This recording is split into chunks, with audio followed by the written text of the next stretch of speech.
가정이 평안하면서 동시에 가정의 평안을 누리지 못하고 있는 세월의 참사에 아픔을 가진 가족들, 또 한 달이 넘도록 아직도 그 유해를 찾지 못한 슬픈 가족들, 찾아서 장례를 모셨다 하더라도 또 평생 잊지 못할 상처를 가진 그 모든 이들의 가정에도 하나님의 위로와 소망이 가득하시기를 기원합니다. 여러분 기도해 주신 것처럼 앞으로도 계속해서 기도해 주십시오. 지금도 기도가 많이 필요합니다. 저를 따라해 보겠습니다. 광풍을 만나면 인생은 방법이 없다. 이번에 세월호 참사를 겪으면서 해안 사고에 대한 경각심을 우리 모두가 더 강하게 받게 되었습니다. 사실 이렇게 그 바닷물 물결이 겉으로 보기에는 조용하고 잔잔한데 그게 그렇게 들어가기가 힘든 것인가 하는 생각을 하게 됩니다. 잘 몰랐던 것을 이번에 알게 된 거죠. 조류가 빨라지는 대조기에는 초속 2.8m 정도, 그리고 조류가 좀 늦어질 때는 약 1.2m 정도 1초에 물이 흐르는데 그 물에 들어가면 사람이 떠내려가서 그 제대로 움직일 수가 없다는 것입니다. 겉으로 보기에는 잔잔한 바다 같은데 속에는 그렇게 바닷물이 거세다고 하는 것을 보면서 참 자연의 힘 앞에 인간이 얼마나 무력한가 하는 것을 느끼게 됩니다. 우리는 몇 해 전에 일본 동북 지역에 지진이 일어나서 그로 말미암아 쓰나미가 덮치고 그리고 원전이 파괴되면서 그렇게 자신만만하고 경제 대국으로서 세계를 쥐락펴락할 것 같던 일본이 하루아침에 주저하는 것을 보았습니다. 지금도 끝난 것이 아니고 앞으로도 아마 수십 년 그 기차가 더 걸릴 것입니다. 이런 것을 보면서 자연의 거대한 위력 앞에 인간이 아무리 과학이 발전하고 문명이 발전하고 또 큰 소리를 치고 자만한다고 하더라도 실제 문제에 부딪혀보면 얼마나 무력하고 작은 존재인가 하는 것을 생각하게 됩니다. 오늘 25절과 26절 말씀 함께 읽겠습니다. 여호와께서 명령하신 광풍이 일어나 바다물결을 일으키는도다. 그들이 하늘로 솟구쳤다가 깊은 곳으로 내려가니 그 위험 때문에 그들의 영혼이 녹는도다. 이 성경 말씀은 파도가 칠 때 높이 치솟았다가 바다 밑으로 꺼지듯이 그렇게 떨어질 때에 그 영혼이 녹는다고 했습니다. 정신을 차릴 수 없는 그런 지경이 된다는 말씀이지요. 그래서 바다에서 배를 타는 분들은 모두 대자연의 힘, 이 파도와 폭풍의 힘 앞에 항상 겸손한 마음을 가져야 된다고 그렇게 말합니다. 그러나 이것이 바다의 파도만 문제겠습니까? 사실은 이 성경이 가르쳐주고 있는 것은 인생의 파도를 가르쳐주고 있는 것입니다. 27절 말씀 같이 읽겠습니다. 그들이 이를 부르며 취한 자같이 비틀거리니 그들의 모든 지각이 혼돈 속에 빠집니다. 폭풍이 몰아치고 광풍이 몰아칠 때 배가 이리저리 흔들릴 때 인간이 얼마나 연약하고 정신 차릴 수 없는지를 가르쳐 줍니다. 지각이 혼돈 속에 빠진다는 이 성서 말씀은 직역을 하면 지혜가 바닥난다는 뜻이라고 합니다. 다른 말로 한다면 인간의 기술, 인간의 과학, 인간의 문명, 인간의 어떤 자랑거리, 방법, 노하우도 사실은 거대한 자연의 재해 앞에 딱 서보면 무용지물이라는 것입니다. 그 모든 지혜가 바닥난다는 것입니다. 수십 년간 베테랑으로 바다에서 선원 생활을 했어도 폭풍이 닥치면 속수무책이라는 것입니다.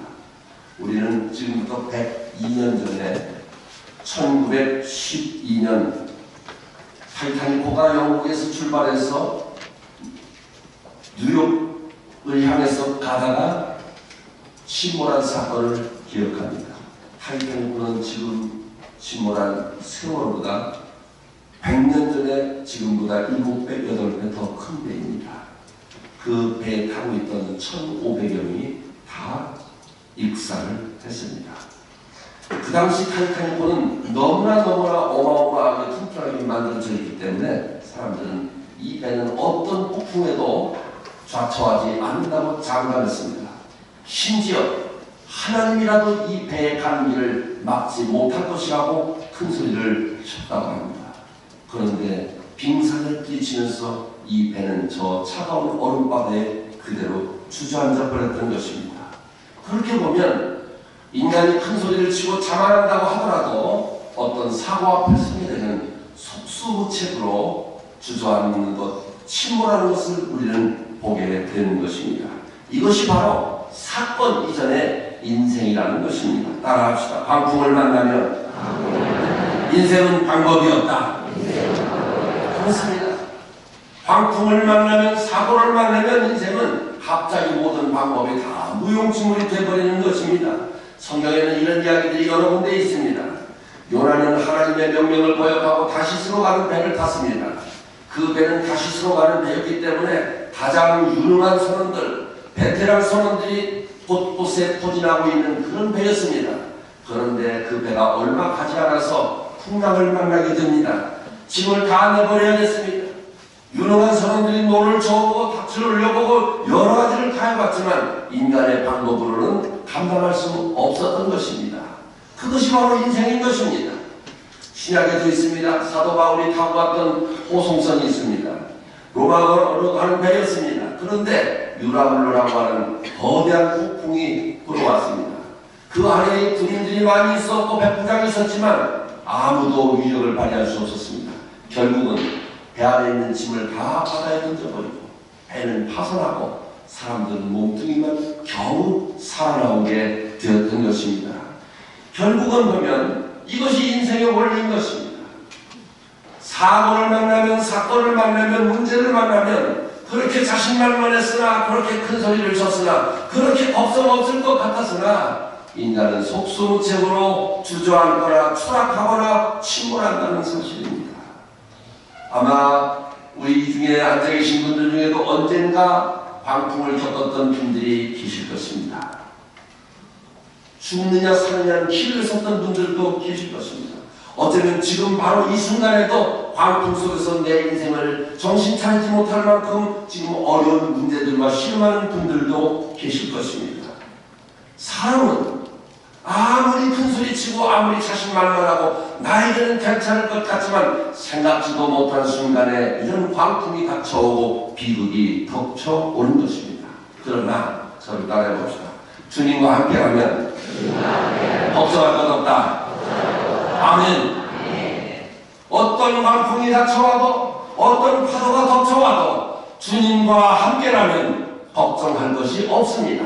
이것이 성경이 우리에게 가르쳐주는 인생의 진리인 것입니다. 여러분, 창세기 7장에 가보면 노아의 홍수 이야기가 나옵니다. 노아가 살던 시대의 세상은 너무너무 죄를 많이 짓고 하나님을 두려워하는 마음조차도 없었습니다. 하나님께서는 이 죄와 관영하고 파역한 이 세상에 대해서 심판하시기로 하셨습니다. 그래서 40일 동안 밤이고 낮이고 하늘에서 물을 쏟아붓듯이 피가 쏟아졌습니다.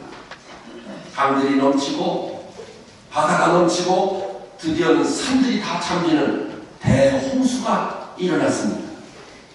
제2비나기 이후에 있었던 지구의 대홍수를 말하는 것입니다.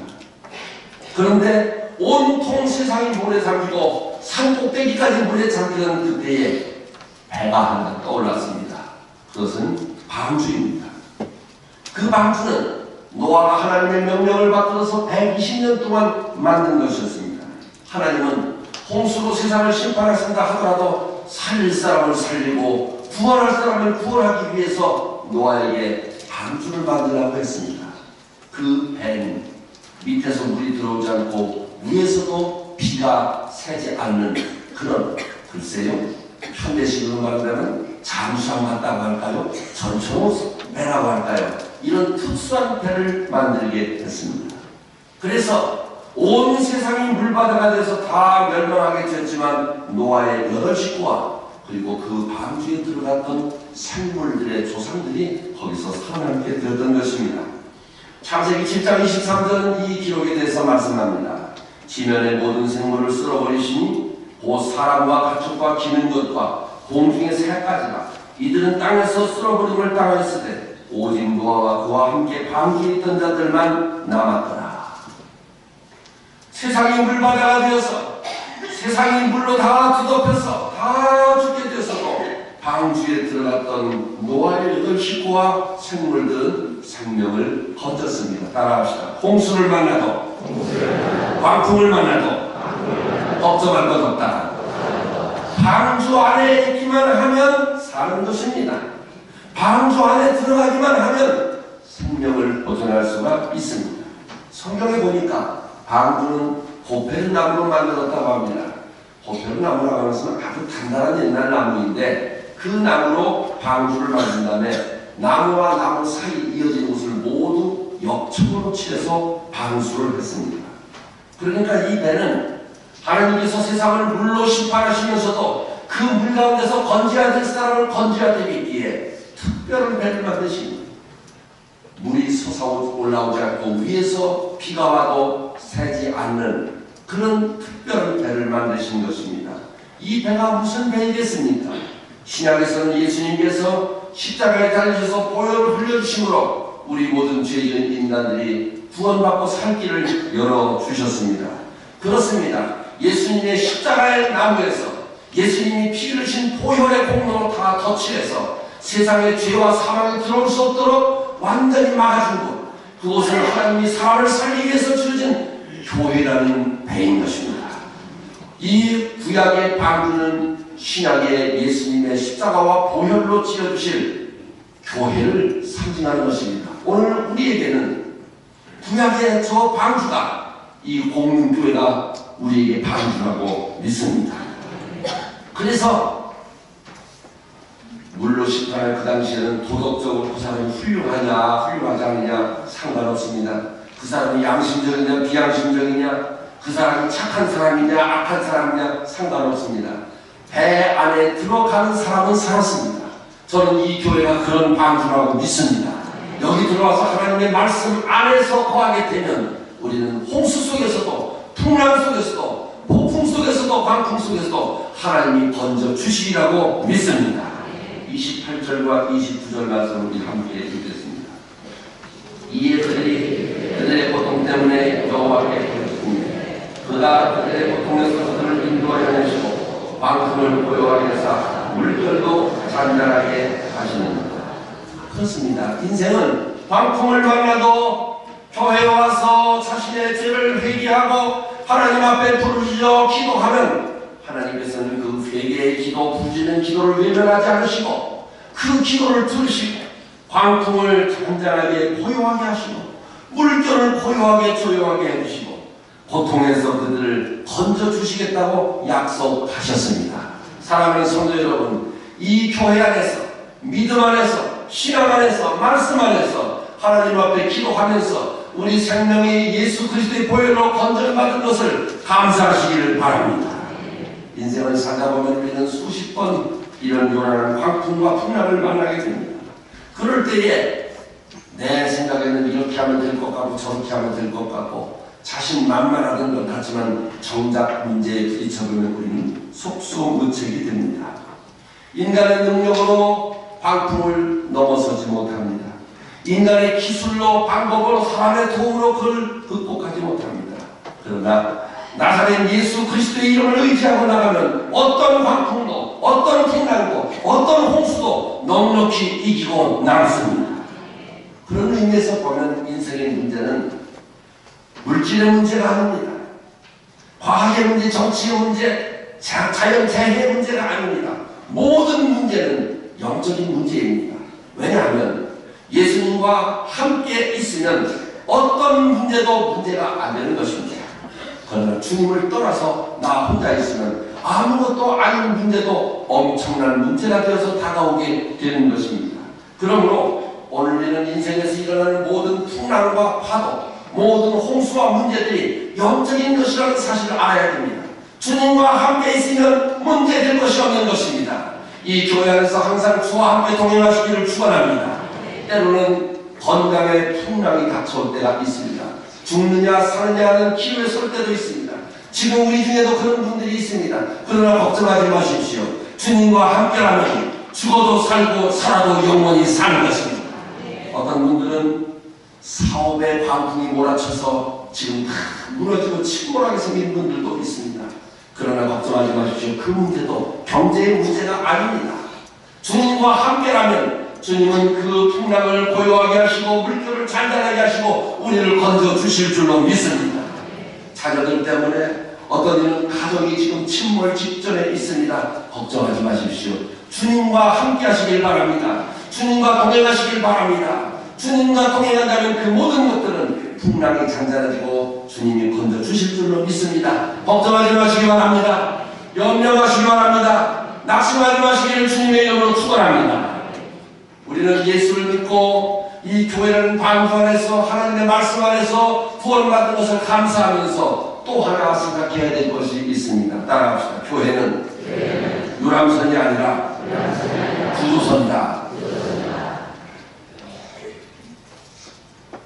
이번 세월호 참사에서 국민적인 분노와 비난이 지금 막 끓어오르고 있습니다.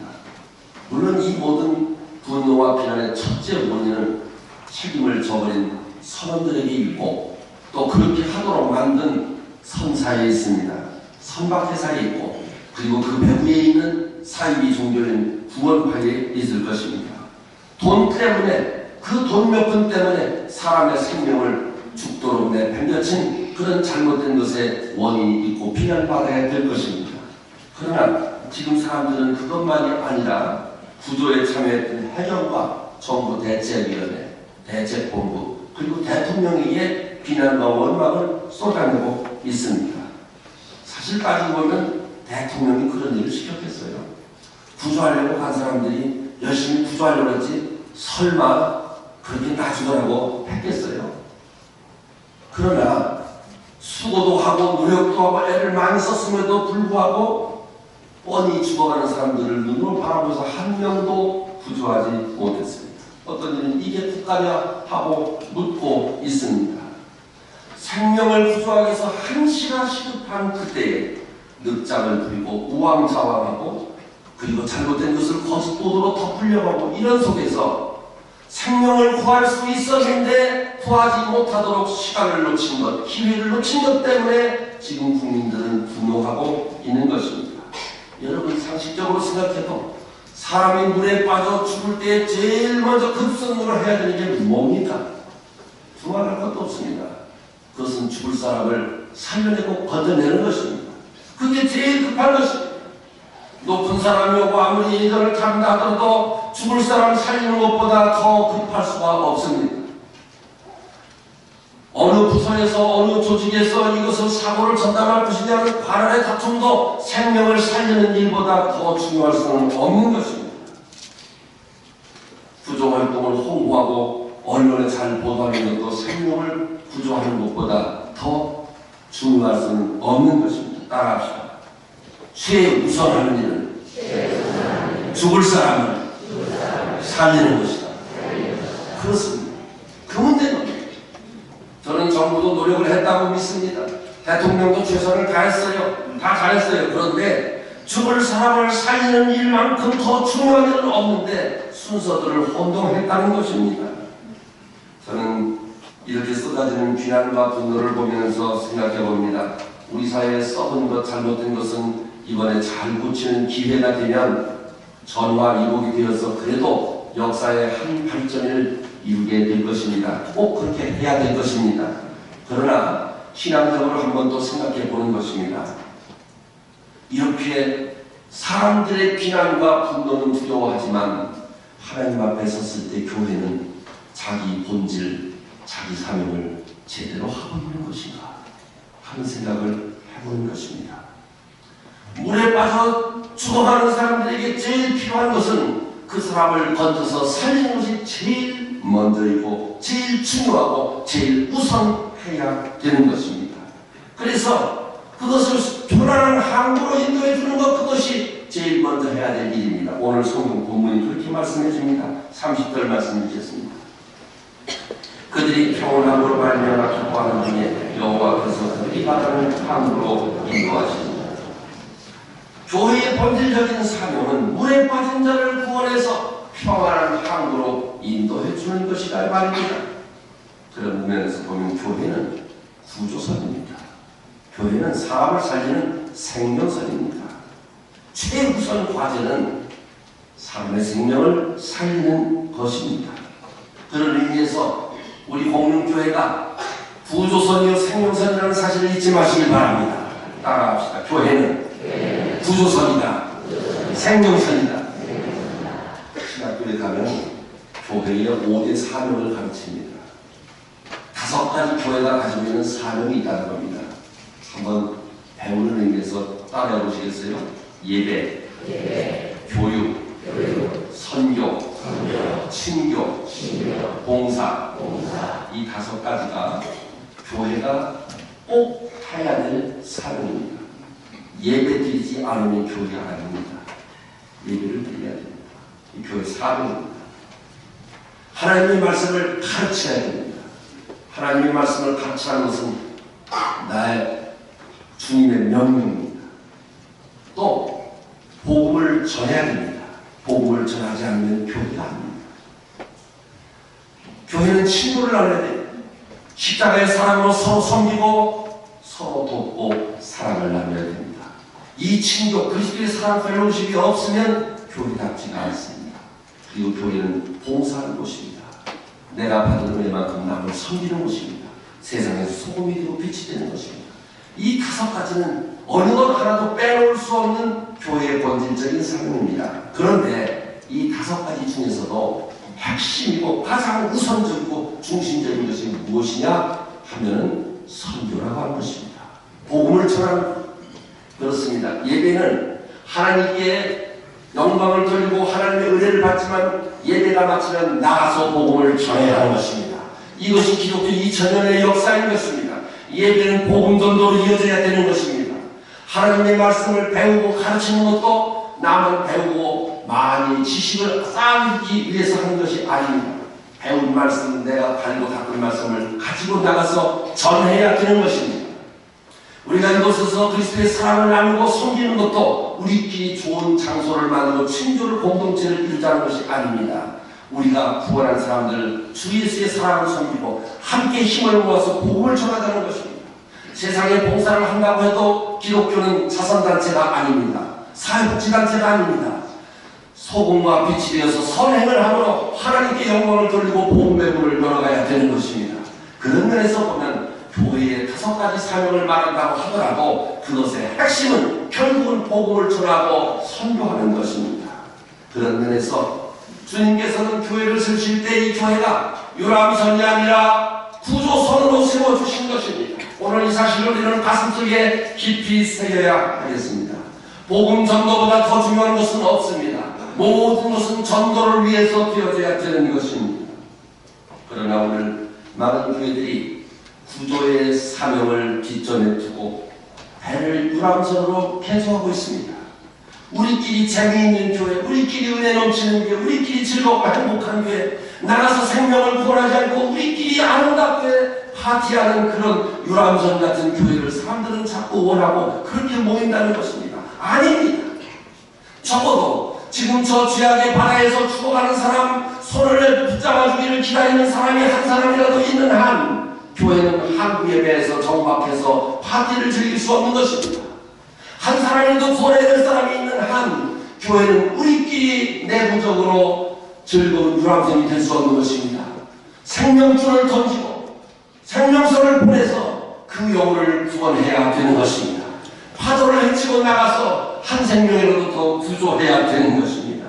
그런 의미에서 우리 공릉교회가 구조선으로 세워주신 주님의 그 사명과 뜻을 제대로 깨닫고 제대로 붙잡고 그 사명을 잘 한다는 교회가 되기를 소원합니다. 지금 생명을 구해야 될 그 시기에 생명을 구하지 못했기 때문에 비난과 분노가 끓어오르고 있다면 사람의 분노보다 사람의 비난보다 더 무서운 하나님의 심판대 앞에 섰을 때 내가 생명을 구할 수 있는데도 내가 생명을 건질 수 있는데도 복음을 전할 수 있는데도 이런 이유로 저런 이유로 늑장을 부렸다든지 우왕좌왕했다든지 그래서 하나도 구하지 못한다면 주님께서 우리에게 질문하실 때 그것이 국민의 분노에 비난바가 되겠습니까? 어마어마한 책망과 질책이 아니겠습니까? 사랑하는 여러분, 오늘 우리는 그러므로 지금 기회 주셨을 때 부지런히 복음 전하고 한 생명이라도 영원히 멸망하여 지옥까지 아니하고 구원 구조선에 올라탈 수 있도록 구원의 사명을 붙잡으시기를 바랍니다. 그런 의미에서 우리는 매일매일 기도하고 전도해야 되지만 특별히 1년에 2번씩 우리는 전도하는 기회를 만드는 것입니다. 이제 한 달 남았습니다. 사랑하는 여러분, 이 한 달 동안 우리는 매일매일 기도하면서 어떻게 하면 저 영혼을 구원할 수 있을지, 눈으로 보면서 지옥 가는 영혼을 그냥 두면 안 되는 것입니다. 반드시 이 구조선에 건져내야 되는 것입니다. 이 사명을 잘 감당할 수 있기를 바랍니다. 한번 따라하겠습니다. 잘 되고 있습니다.